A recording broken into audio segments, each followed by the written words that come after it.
Salve!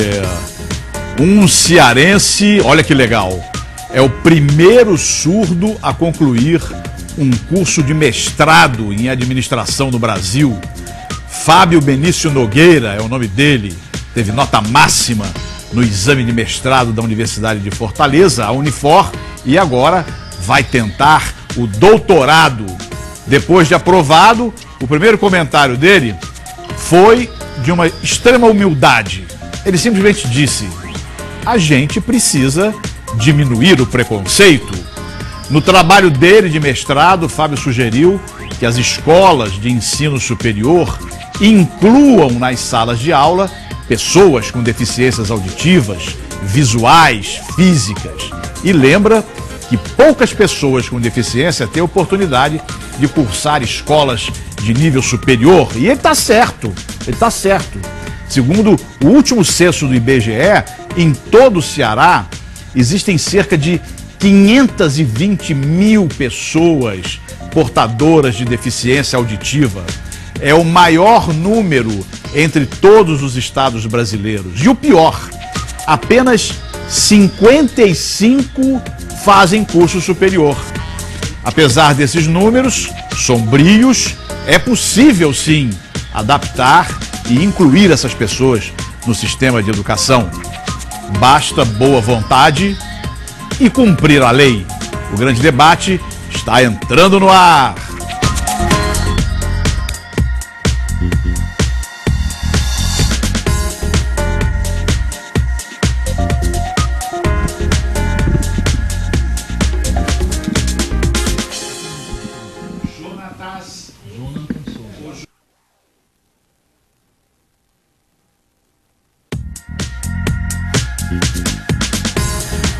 O grande debate de hoje tem a honra de receber o administrador de empresas, primeiro portador de deficiência auditiva a concluir um curso de mestrado em administração no Brasil, Fábio Benício Nogueira.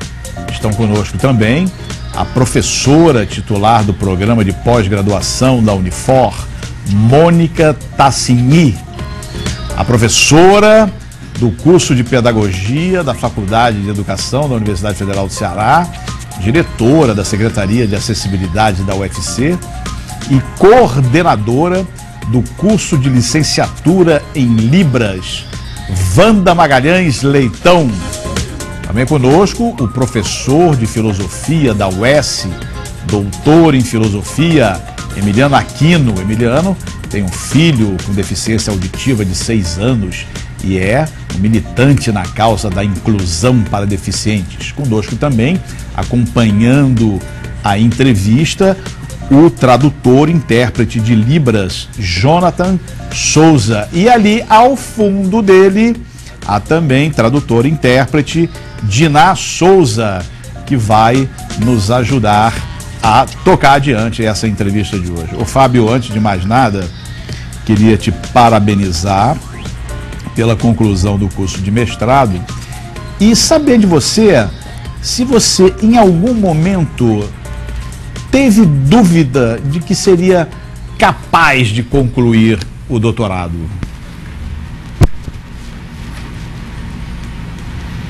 Boa noite a todos os presentes, boa noite a todos os telespectadores. Então, no início da minha pesquisa, no momento da descoberta, no momento das leituras, claro que eu percebi algumas limitações, era um trabalho árduo,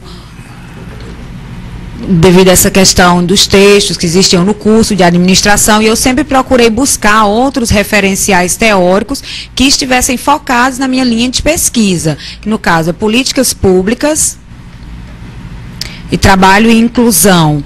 E eu resolvi pesquisar aqui no estado do Ceará como as universidades, de acordo com as universidades, e acabei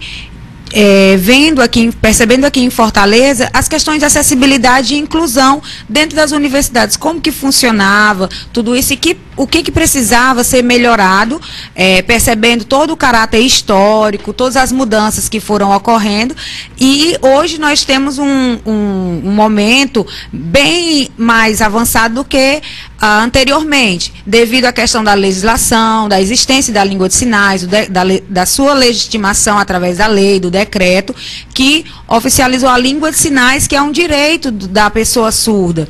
Então, esse trabalho, ele tem a sua responsabilidade social e foi realizado na universidade, visando esses aspectos, a inclusão de pessoas com deficiência, no caso deficiência auditiva, e a acessibilidade. Mas você tinha dificuldade por causa das suas limitações pessoais ou eram dificuldades de outras ordens, de ordem pedagógica? Quais foram as maiores barreiras que você teve que superar? Foram duas dificuldades.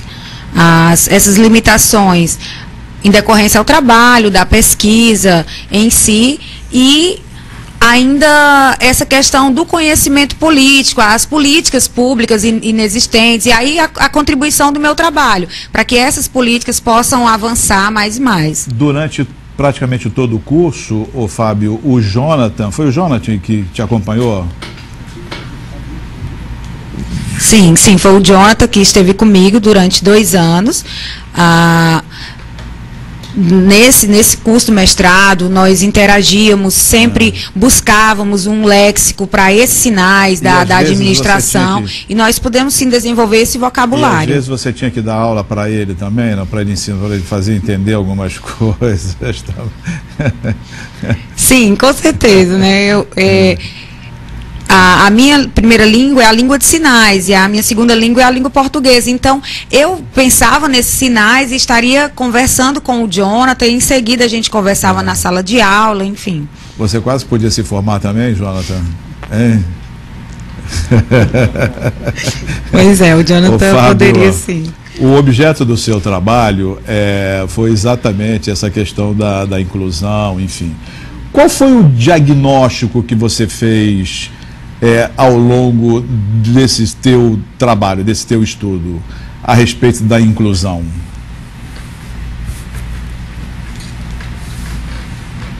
No caso, o objetivo da minha pesquisa, como eu já falei, foi fazer essa avaliação de uma universidade pública aqui no estado do Ceará, e tínhamos 4 objetivos específicos.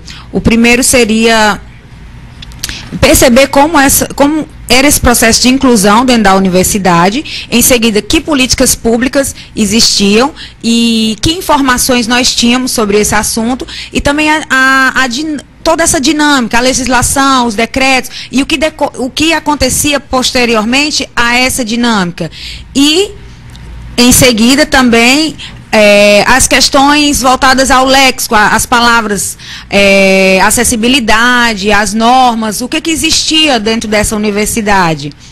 Existia um organograma que tratasse sobre isso, então, que detalhes, que aspectos esse organograma contemplava? Então, eu estava pesquisando mais especificamente sobre isso. E também você me questionou sobre que resultados eu consegui entender, consegui achar ao final da minha pesquisa. Eu pude compreender que as universidades públicas, as universidades particulares, elas têm uma mentalidade mais aberta do que as públicas, e esse processo tem se avançando, é uma construção. Sabemos que a acessibilidade, ela não tem um limite, então cada dia nós vamos buscando e vamos batalhando para isso. Uhum. Legal. Você, o Emiliano, o Wanda, queria abrir um pouco mais a discussão. De que modo vocês veem, que tipo de resultado prático vocês acreditam que possa ter esse trabalho do Fábio, a gente sabendo que o Ceará figura como o 3º colocado, com o maior percentual de pessoas com deficiência em relação aos outros estados do país, atrás só da Paraíba e do Rio Grande do Norte, e me parece que em termos de deficiente auditivo, em primeiro lugar no Brasil. Qual é a importância que tem esse trabalho do Fábio? Eu acho que é uma contribuição enorme que ele traz, mesmo porque é uma investigação feita por uma pessoa que tem essa condição de surdez, que é o caso dele, né? Então, uma pessoa como é o Fábio, nessa condição de surdez, pesquisar essa questão da inclusão da pessoa surda nas universidades tem um feitio, né, muito específico, muito especial. E fico pensando que o que nos falta, né, em termos de universidade, para que isso possa ser minimizado, né? É compreender que a acessibilidade para essas pessoas está vinculada à questão linguística. Na medida em que o ambiente escolar, né, que a universidade, que o ensino superior, que as práticas pedagógicas tomam como princípio e como fundamento, né, uma interação e uma mediação vinculada estabelecida pela língua de sinais, as coisas mudam de feição, né?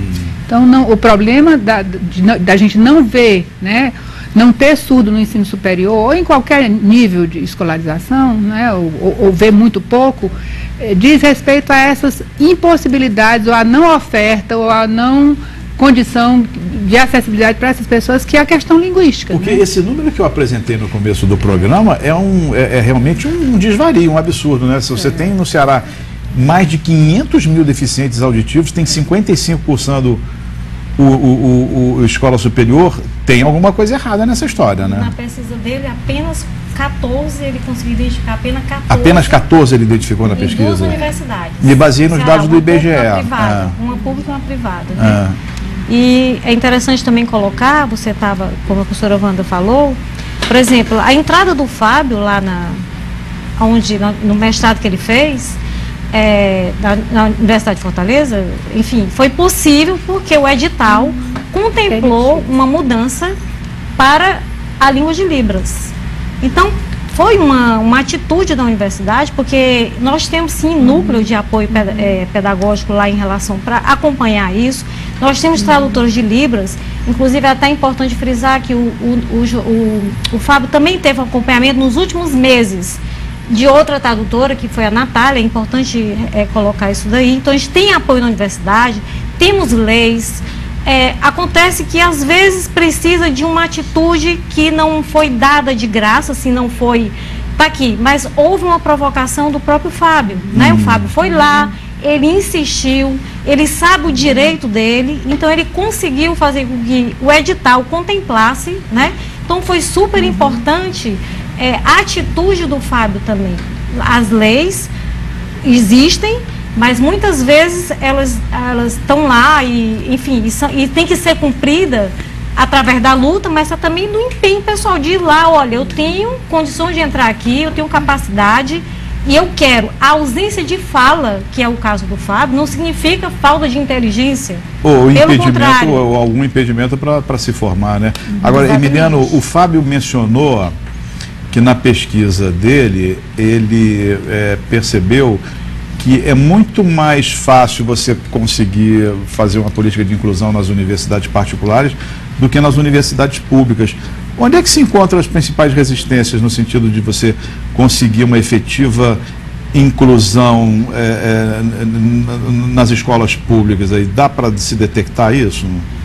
Eu acho assim, que tem algumas políticas públicas que tem um resultado mais imediato nas universidades públicas. Por exemplo, o curso de letras livres que a professora Wanda coordena, é um curso que tem a ver com política pública do MEC, e a Universidade Federal de Ceará que é um polo aqui no estado responsável por formação de professores surdos. Né? Uma outra coisa é quando direitos legalmente instituídos, instituições públicas têm maior dificuldade de efetivá-las quando isso implica concurso público, emprego, etc. Então, por exemplo, a criação de cargos, de plano de carreiras, enfim, né? Porque isso tem a ver também com outro aspecto das políticas públicas, que é a contenção de gastos, etc. Né? Nós tivemos uma importante vitória agora, que foi um projeto de lei aprovado e sancionado pelo Congresso Nacional e sancionado pela presidenta Dilma Rousseff, que é a criação de 2.580 cargos de tradutores e intérpretes de Libras nas universidades federais e nos institutos federais. Isso vai ampliar imensamente as possibilidades de acesso, de inclusão, de acessibilidade. Agora, quanto ao dado que você estava lembrando, que a pesquisa do Fábio demonstra, Quer dizer, eu acho que tem um dado ainda mais assustador, que é o seguinte: nós temos no Ceará cerca de 35 mil pessoas em idade escolar, do ponto de vista da educação básica, que é de 4 a 17 anos. 4 a 17 anos. Somente 3.500 estão na escola. Isto quer dizer, no estado do Ceará, somente 10% das crianças surdas em idade escolar, jovens surdos em idade escolar, estão na escola. Isso expressa o quê? Isso é consequência de um outro dado. O diagnóstico tardio. Exatamente. Não, também. O outro dado é o seguinte, é que cerca de 90% das crianças abandonam a escola a partir do 5º ano. E abandonam por quê? Mas isso de um modo geral. Não, das crianças surdas. Das crianças surdas. Isso porque, exatamente porque não existem escolas, a não ser em Fortaleza, escolas e salas de aula linguisticamente adequadas para as crianças. Quer dizer, as crianças, elas têm uma idade de aquisição de língua, de consolidação da língua, de escolarização da língua, tanto as crianças ouvintes quanto as crianças surdas. Aquilo que é possibilitado às crianças ouvintes, ou seja, escolas cujo ambiente linguístico seja lusófono, né, que fale a língua portuguesa, e cujo ensino se dê em língua portuguesa, esse ambiente que favorece as crianças ouvintes, que têm a língua portuguesa como sua língua, não existe para a maioria das crianças surdas. Essa questão das crianças é absolutamente dramática, porque além de ter essa questão, quer dizer, tem a questão também sem dúvida, como estava concordando aqui a Wanda, que é sempre mais difícil em função do diagnóstico precoce você conseguir botar essas crianças e as resistências escola, né? Também familiares as e sociais, resistências familiares, sociais, não se aceita. E evidentemente o que você está dizendo, a falta de professores capacitados para receber essa legião de crianças surdas com deficiência nas escolas. Isso vai ter reflexo também no ensino superior, né? Que chega a 5,5% da população. Quer dizer, uma camada ínfima consegue chegar ao ensino superior. Imagina fazer uma pós-graduação. Vamos para o intervalo, a gente vai fazer um intervalo. Você participa do programa pelo telefone 3366-3770. Manda também perguntas e comentários pelo endereço eletrônico enquete@tvopovo.com.br. Até já.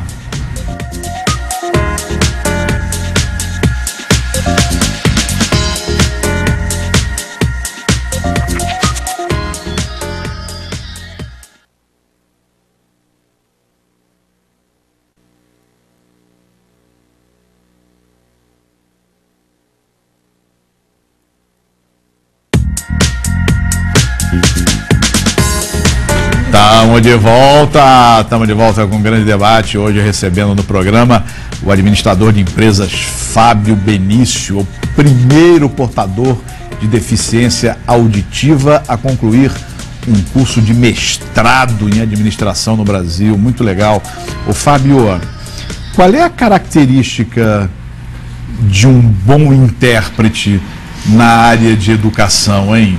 Porque esse tradutor-intérprete não é só o cara que fica ali em pé na sua frente traduzindo a aula do professor, né? Qual é a característica de um bom profissional?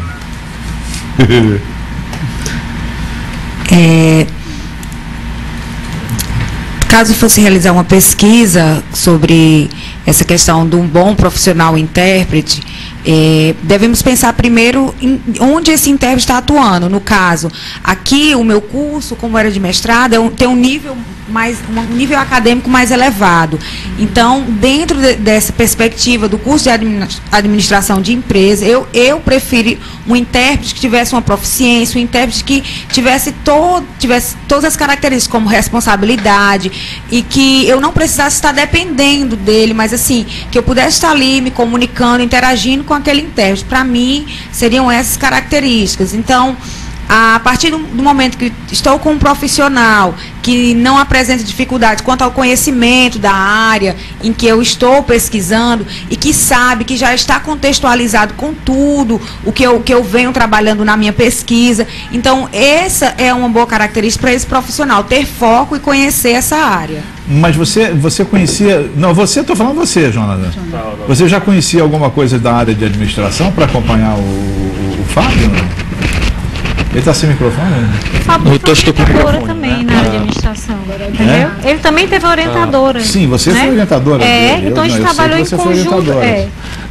Eu fui intérprete do Fábio na graduação, isso antes do processo de pós-graduação. E aí, como é que era essa interligação que vocês faziam na orientação? Era um trabalho coletivo, né? Eu fazendo o meu trabalho, né? Que era justamente recortando o objeto, orientando, referencial teórico, né? E o Jonathan, depois a Natália, no final, nós tínhamos dois, como eu falei, né, trabalhando em conjunto comigo, né? Então o trabalho tinha uma parte que, e muitas vezes, de tanto conviver também, às vezes eu não precisava nem do tradutor, né? Porque a convivência também a gente vai desenvolvendo. Eu não aprendi algumas coisas, né? Com ele lá nessas sessões de orientações coletivas, com os três, né? Mas foi fundamental essa sintonia e esse acompanhamento, né? Para que o trabalho fosse possível. Agora, porque tinha coisas que realmente era necessário uma intervenção, né, do intérprete para que ficasse claro determinados conceitos. Agora, Fábio, você acha que você venceu a etapa mais difícil ou agora que a cobra vai fumar?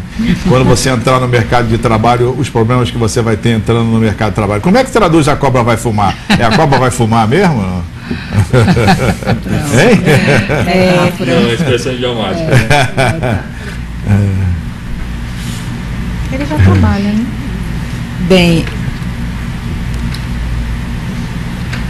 anteriormente ao processo de pesquisa, eu sempre busquei um referencial teórico através das leituras e eu percebi essas dificuldades, mas através do meu estudo, essa busca pelo conhecimento e essa aquisição de conhecimento é que me dá mais segurança. Então, no momento que eu estive lá na banca final, em que eu estava sendo avaliado, naquele momento final mesmo, onde a professora me parabenizou bastante por eu estar concluindo esse trabalho. Eu me senti muito feliz e orgulhoso por acreditar, por sempre ter acreditado que eu sou capaz e que eu sempre fui capaz de vencer esses obstáculos. E a partir desse momento, agora, eu quero pesquisar sobre as universidades públicas, como que se dá esse processo, isso as minhas pesquisas do doutorado. E agora vai ficar pesquisando no âmbito da universidade? Sim, eu quero só ressaltar que eu sou funcionário público federal, eu trabalho na reitoria da UFC, na pró-reitoria de planejamento. A minha função lá, eu trabalho no setor da coordenadoria de gestão e estratégia, e também de planejamento e estratégia. Com toda essa estrutura da pró-reitoria. Então, por isso que eu aproveitei para estar realizando essa pesquisa no meu trabalho, que está voltada também à administração de empresas. Legal. Wanda, você queria falar alguma coisa? Não, eu queria levantar a questão do intérprete, né? Eles acabam, os intérpretes, também se apropriando dos conceitos daquela área em que eles estão orientando, né? Estão interpretando. Eu tive essa experiência recente com a orientanda minha, que era surda, e a intérprete acompanhou os 24 meses, e ao longo desses 24 meses, a intérprete acaba aprendendo muita coisa, aprofundando muitos conhecimentos específicos. Não tem como não aprofundar. Eu acho que é um aprendizado muito coletivo, porque eu também aprendi muitas coisas, né? Porque realmente eu nunca tinha me deparado com uma situação dessa, de ter orientado nessas condições, né? E realmente a única diferença é a minha falta de acessibilidade. Eu não conhecia enfim, Libras, né? Mas já estou começando a aprender, já vou fazer o curso, porque essa convivência também provocou, né? E também porque o trabalho dele foi, eu acho que o trabalho do Fábio também mostra qual a importância das universidades, eu acho, muito importante, para a democratização da sociedade também, porque a partir do momento que a universidade, né, abre espaço para que isso aconteça, uma professora que não sabia Libras, por exemplo, eu não sabia Libras, né? Então a gente, de certa forma... E hoje você sabe? Você aprendeu livros algumas também coisas. por causa do Fábio? Aprendi algumas coisas, né? E estou aprendendo... Aprendi, é assim, aprendi? Aprender, né? Aprender algumas coisas, né? O Emiliano... Paciência, né? Treinar, aprendi algumas coisas com ele e acho que o trabalho dele teve esse... lembrando esse papel paciência, fundamental. Como é que é? Paciência? Calma, calma. Paciência. Calma. Né? Eu vou aprender a fazer isso aqui com o pessoal aqui. Gente, quando eu fizer aqui assim, você já sabe o que eu estou querendo dizer. Para ter muita calma, começa daqui, pessoal, ó. Calma, né? Calma. Não vou mais gritar no estúdio. Vai só sinalizar. Calma. Emiliano, ó. Você tem um menino, como eu disse no começo do programa, você tem um menino de 6 anos que tem deficiência auditiva. Ele estuda numa escola específica? Estuda numa escola específica. Por que ele estuda numa escola específica? Na mesma escola que o Fábio estudou, que é o Instituto Felipe Smaldoni, o sinal é esse aqui. É uma escola hoje filantrópica que mantém convênio com o governo do estado e com a prefeitura municipal. E a opção nossa em que ele estude no Felipe Smaldoni é exatamente dada a centralidade da língua de sinais para a pessoa surda. Quer dizer, o que define o surdo fundamentalmente não é a falta de audição. O que define o surdo fundamentalmente é a especificidade linguística do surdo. Como o Fábio disse, a língua de sinais é a primeira língua do Fábio. Né? E o que nós acabamos de conversar aqui sobre a importância do tradutor, a importância do tradutor e intérprete de livros é exatamente porque a língua de sinais é uma língua que tem uma estrutura gramatical própria. As pessoas pensam numa língua, ninguém pensa através da língua, a gente pensa dentro da língua. Os nossos, como o Wittgenstein dizia, os nossos limites da língua são os limites do pensamento, quer dizer, os limites do pensamento são os limites da língua. Né? Os estudiosos, os teóricos, né, da educação, mesmo teóricos com concepções filosóficas bastante distintas, como Piaget ou Vygotsky, por exemplo, admitem a importância da língua para o desenvolvimento cognitivo.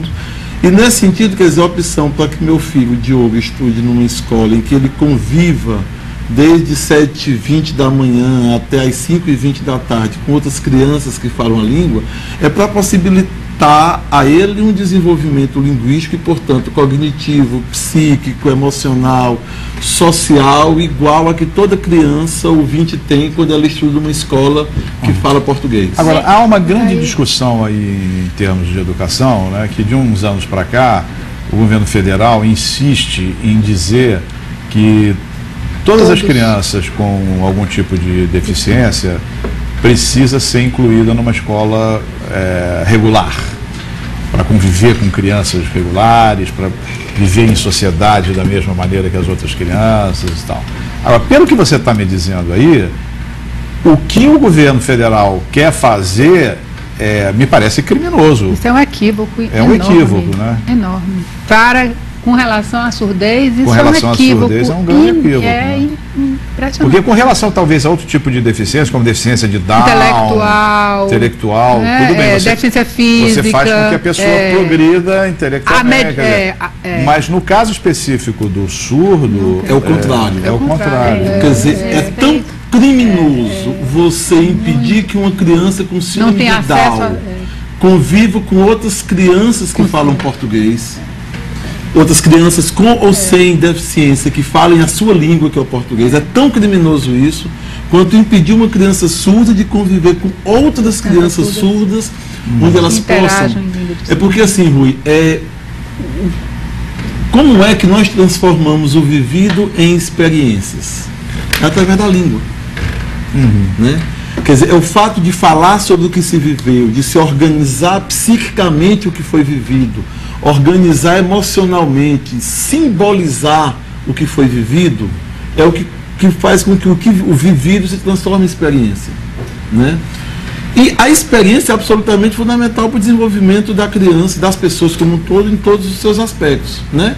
O fato de que a criança possa simbolizar a perda, o achado, a morte, a surpresa, a saudade, o amor, a raiva, o sentimento de culpa, o desespero, o medo. Né? Agora, como é que você vai simbolizar isso? Não, a espécie humana não tem outro lugar onde ela possa simbolizar tudo isso, não a língua. Porque não tem outro instrumento. O problema é que há um equívoco. Quer dizer, você retirar, só concluir isso aqui, Mônica, quer dizer, você retirar da criança surda direito, a possibilidade de ele conviver com pares que falem a mesma língua e que a coisa mais linda, só para concluir, eu sempre digo isso, quando a gente chega segunda-feira de manhã no Felipe Smaldoni, os meninos estão esperando ali no pátio e conversando sobre o que fizeram no final de semana.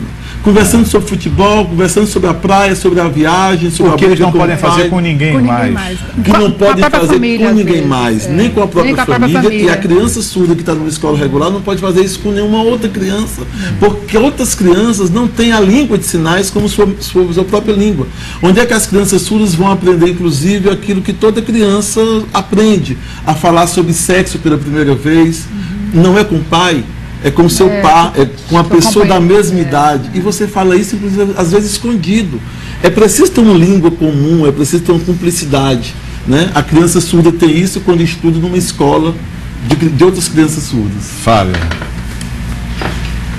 Então, quando nós pensamos nessa questão da inclusão, tem algo aí que é de suma importância. Pensar nessa inclusão, um aluno surdo lá nessa sala de aula com outras crianças ouvintes que impossibilitado de se comunicar, não tendo essa comunicação. Então, é importante que aconteçam pesquisas para que possam mostrar essa questão da inclusão, políticas públicas voltadas à inclusão, percebendo a Libras como primeira língua desse surdo, também nessas questões do trabalho. Que professor é aquele? Ele conhece questões pedagógicas voltadas para a criança surda, para esse aluno surdo. O que falta? Falta um melhor preparo pedagógico que está voltado a essas questões políticas, para que esse professor ele possa estar ali atuando e que nós possamos, assim, nesse debate, nessa luta, tentar rever esses conceitos. A minha pesquisa, eu sei que é na área da administração, mas ela também contribui para essa inclusão. No ensino superior... Eu vou voltar com vocês no próximo bloco. Eu sei que vocês querem falar, a Mônica e a Wanda querem falar. Eu preciso fazer um intervalo, a gente volta daqui a pouco. Até já.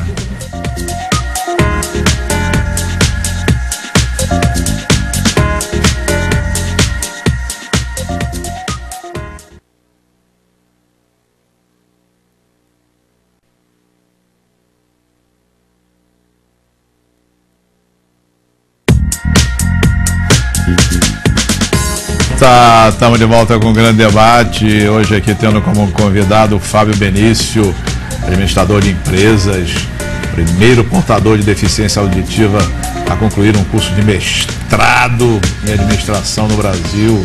Maravilha. Ele já quer tomar meu lugar, já acabou de dizer aqui no intervalo. Ele está doido para um dia ficar aqui no meu lado, aqui, fazendo aqui, sentado aqui na minha cadeira, mediando um programa de entrevista. Eu te empresto um dia, eu te empresto a mesa para você vir aqui fazer um programa. Não vai me tomar definitivamente o programa, senão eu morro de fome, né, Fábio? Mas Mônica, a presença do Fábio lá durante esse tempo lá na Unifor, ele de alguma forma mexeu com a estrutura da universidade, mexeu com as pessoas? De que maneira, hein? Eu acho que foi interessante porque eu acho que foi do ponto de vista positivo, né?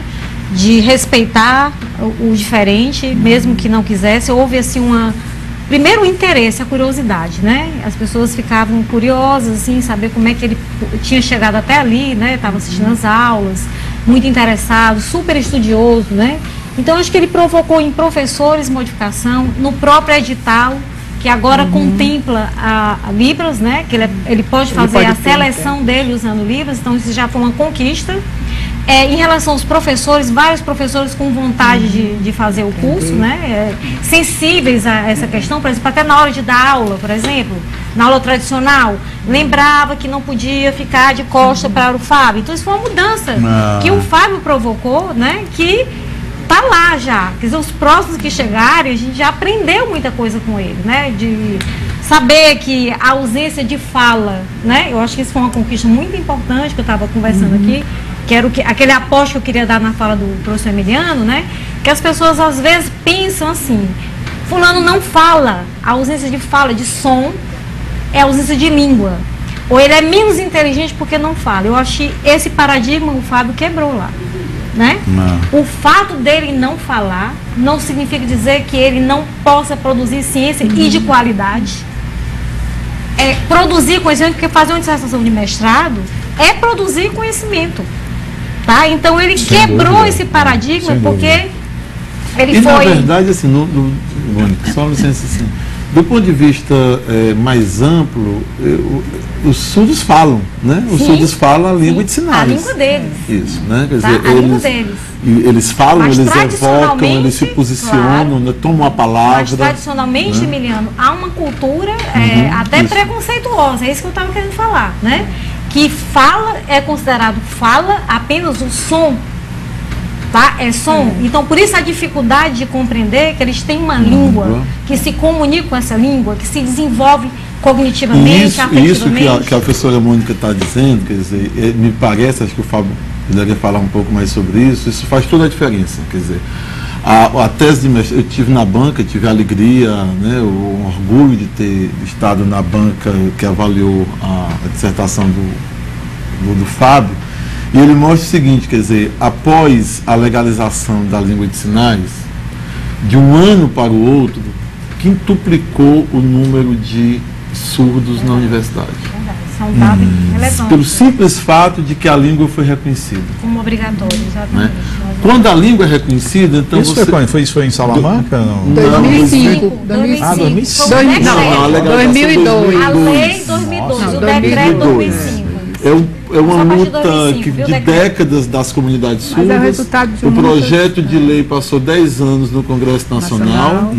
E agora, esse ano, nós comemoramos os 10 anos da lei de legalização da Libras, que é a lei 10.436. Do reconhecimento da Libras como língua oficial. Realmente...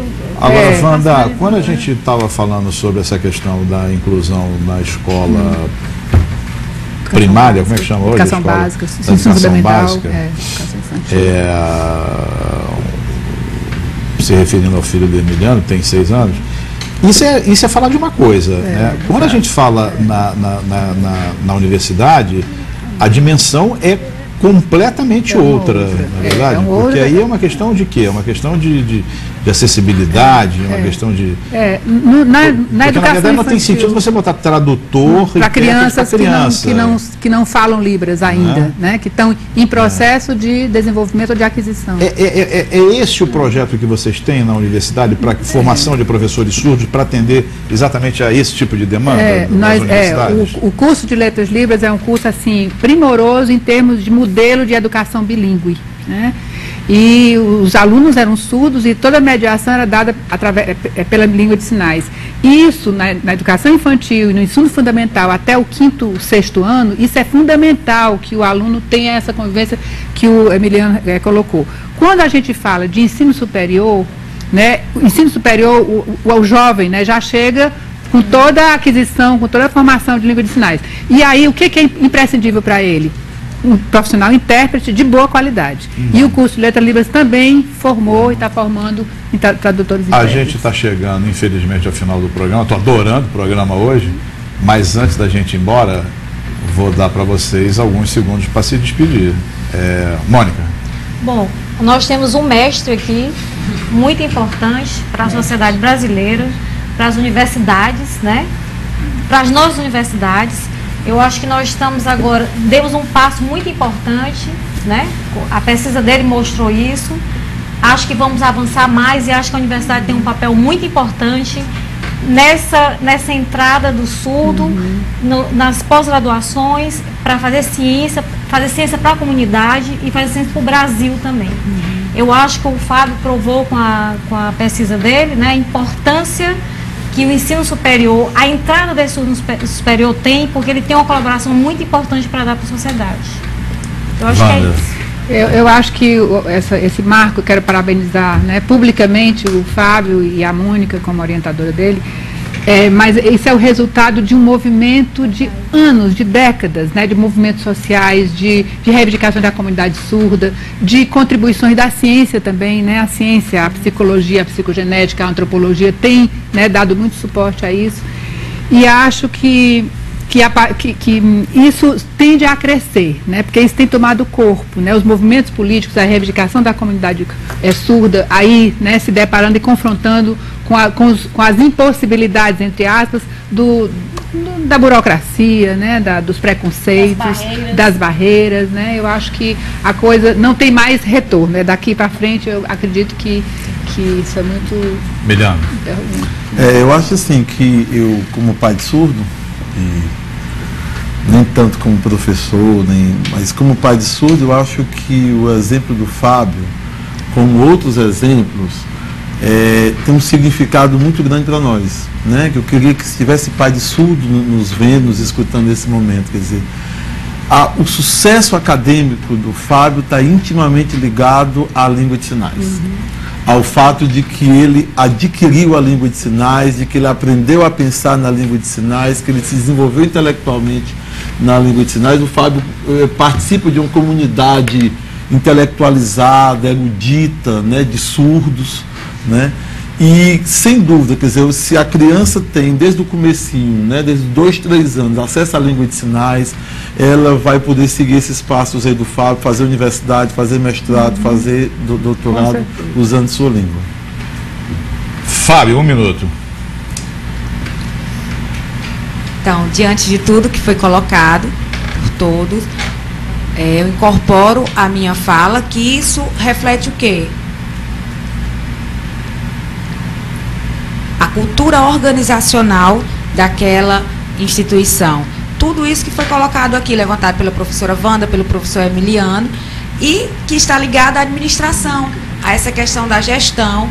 Todas essas informações estão aqui também contidas na minha pesquisa, que tem um foco mais administrativo, de gestão, que reflete nessa inclusão. Que propostas precisa? Qual o objetivo principal?